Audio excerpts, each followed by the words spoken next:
Assalamualaikum warahmatullahi wabarakatuh. Saya Eliana Lailatul Khofifah, Prodi Hukum Ekonomi Syariah dari Universitas Hasyim Asy'ari. Pada video kali ini saya memenuhi mata kuliah Hukum Perlindungan Konsumen. Saya akan menjelaskan mengenai materi perilaku dan sikap konsumen yang ada dalam Hukum Perlindungan Konsumen. Sikap dan perilaku konsumen. Antara sikap dan perilaku seseorang sebenarnya saling berhubungan. Untuk sikap merupakan suatu konsep yang paling khusus dan sangat dibutuhkan dalam strategi pemasaran untuk memahami suatu perilaku konsumen. Definisi awal sikap dikemukakan oleh Truston pada tahun 1993. Truston melihat bahwasannya sikap ini sebagai salah satu konsep yang cukup sederhana, yakni jumlah pengaruh yang dimiliki seseorang atas atau menentang suatu objek.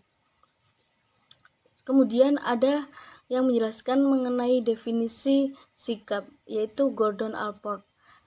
Dia menjelaskan bahwasannya sikap merupakan suatu mental dan saraf sehubungan dengan kesiapan untuk menanggapi melalui pengalaman dari memiliki pengaruh yang mengarahkan dan atau dinamis terhadap suatu perilaku.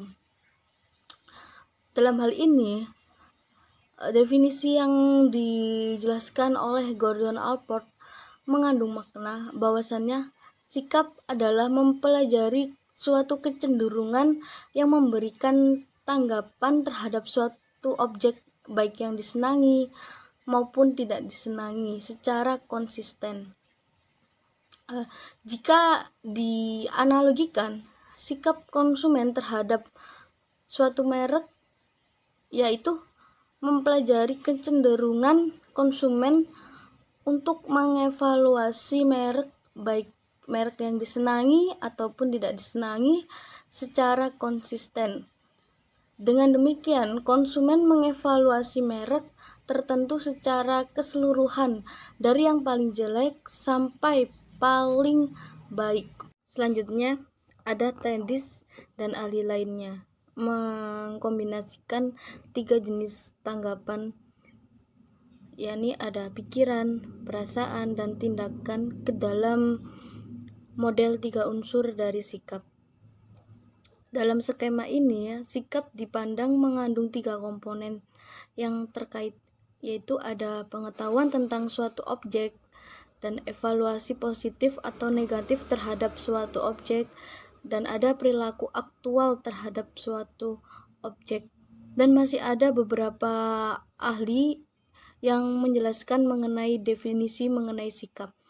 Namun, para periset menyetujui bahwasannya konsep sikap yang sederhana, yaitu sikap mewakili perasaan senang atau tidak senangnya seorang konsumen terhadap objek atau benda yang dipertanyakannya. Seorang Daniel Kass yang merupakan ahli menjelaskan mengenai fungsi-fungsi sikap yang terbagi menjadi 4. Yang pertama itu ada fungsi utilitarian.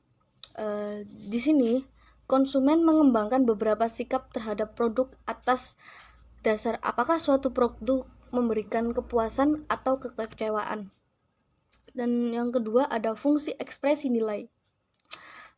Dalam hal ini, konsumen mengembangkan sikap terhadap suatu merek produk bukan didasarkan atas manfaat produk itu, namun lebih didasarkan atas kemampuan merek produk itu mengekspresikan nilai-nilai yang ada pada produk tersebut. Terus ada selanjutnya mengenai fungsi mempertahankan ego. Sikap yang dikembangkan oleh konsumen cenderung untuk melindunginya dari tantangan eksternal maupun perasaan internal, sehingga membentuk fungsi mempertahankan ego yang kuat. Selanjutnya ada fungsi pengetahuan. Dalam hal ini, sikap membantu konsumen untuk mengorganisasikan informasi yang begitu banyaknya yang setiap hari dipaparkan pada dirinya. Fungsi pengetahuan dapat membantu konsumen untuk mengurangi ketidakpastiannya dan kebingungannya dalam memilah informasi yang relevan dan tidak relevan dengan kebutuhannya. Sikap sangat mempengaruhi dalam pengembangan strategi pemasaran.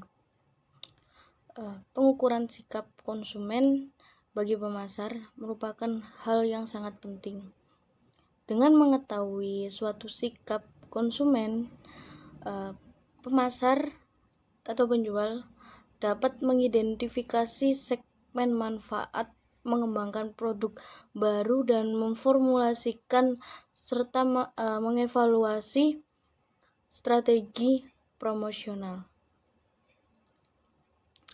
Sikap konsumen terhadap suatu produk dapat bervariasi bergantung pada apa orientasinya. Pemasar dapat mengidentifikasi segmen konsumen berdasarkan manfaat produk yang diinginkan konsumen. Misalnya, suatu produk motor dapat disegmentasikan berdasarkan kriteria ekonomi, performasi, dan segmen mewah atau benda mewah. Segmentasi manfaat merupakan hal yang sangat mendasar untuk membidik konsumen, karena manfaat yang diinginkan akan mempengaruhi sikap dan perilaku konsumen terhadap suatu merek. Sikap konsumen merupakan hal yang sangat krusial. Pengembangan produk dapat dilakukan dengan mengetahui sikap konsumen. Sikap konsumen dapat dilakukan dengan cara menyebarkan beberapa kuesioner kepada kelompok-kelompok masyarakat atau kelompok-kelompok konsumen atau kelompok konsumen sasaran yang sebelumnya telah diidentifikasi. Kelompok konsumen itu bisa didasarkan pada demografi, kelas sosial, dan ada gaya hidup. Terhadap segmen sasaran itu, sejumlah pertanyaan mengenai produk yang akan dikembangkan atau diajukan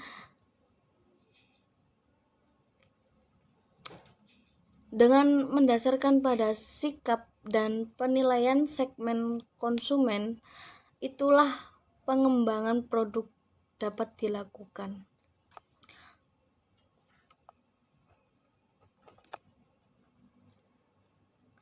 Sikap konsumen merupakan hal yang sangat penting dalam mengembangkan strategi promosi. Jadi misalnya seperti ini, jika suatu sikap konsumen dari segmen pasar yang telah diidentifikasi menginginkan produk yang mudah dibawa dan mampu menyelesaikan segala persoalan untuk produk komputer yang diganti menjadi laptop, maka strategi promosinya harus menekankan pada penggambaran mobilitas dan penyelesaian persoalan dengan cepat. Iklan-iklan atau promosi yang dirancang bisa dengan menampilkan orang yang super sibuk dengan setumpuk masalah dan pekerjaannya. Misalnya, dan ketika menggunakan laptop merek tertentu, persoalan dan pekerjaan itu bisa diselesaikan dengan cepat dan baik. Hubungan antara sikap dan perilaku. Model-model sikap yang berkembang akan mempunyai relevansi bagi para pemasar jika model itu mampu memprediksi perilaku konsumen.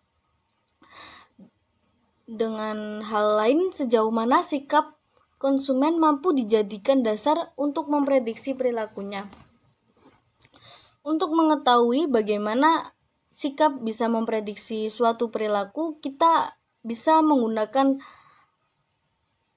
beberapa cara. Salah satunya ini adalah Pengukuran sikap yang tepat seharusnya didasarkan pada tindakan pembelian atau penggunaan merek produk, bukan pada merek itu sendiri. Tindakan pembelian dan mengkonsumsi produk pada akhirnya akan menentukan tingkat suatu kepuasan. Selanjutnya ada pengukuran sikap. Jadi contohnya seperti ini. Jika seorang konsumen ingin membeli sebuah mobil Toyota Kijang 6 bulan yang akan datang, maka pengukuran sikap dan hubungannya dengan perilaku harus melibatkan parameter waktu.